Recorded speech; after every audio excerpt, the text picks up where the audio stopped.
Welcome to Hunter TV guys.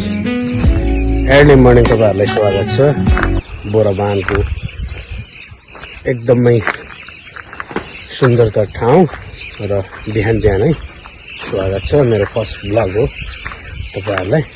ल देखाउनेछु कि अस्ति चाहिँ यहाँनिर डल्फिन आएको थियो क्या होइन, अहिले पनि आउन सक्छ। तर यो बोर्डहरूले गर्दाखेरि चाहिँ डिस्टर्ब भएर त्यो निस्केको थियो। तर आज चाहिँ देख्यो भने सम्भव भयो भने तपाईँहरूलाई म देखाउने छु होइन। बेला बेलामा डल्फिन पनि निक्लिन्छ यहाँ। अनि त्यहाँबाट चाहिँ यहाँ चाहिँ बोर्ड छ क्या। बोर्ड चाहिँ कुन खालको छ भन्दा सानो बोर्ड छ, मिनी बोर्ड छ। अनि यहाँ पूजा पनि गर्छ है गाइस, तपाईँलाई देख्न सक्नुहुन्छ। यहाँ पूजा पनि गर्छ ए। अनि यहाँ के हो खोइ के बनाएको पनि हुन्छ खोलाको छेउमा। अनि यहाँ चाहिँ पूजासुजा गर्ने ठाउँ छ। यहाँ चाहिँ पूजासुजा पनि गर्छ।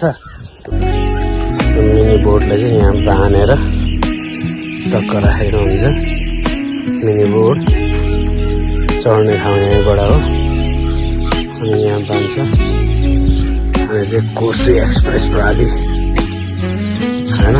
अनि पर्को सप्तकोशी आज बोराबान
त्यसको ड्यामेज भइसकेछ ठोकेर ठोकेर हेरेर ड्यामेज भइसकेछ।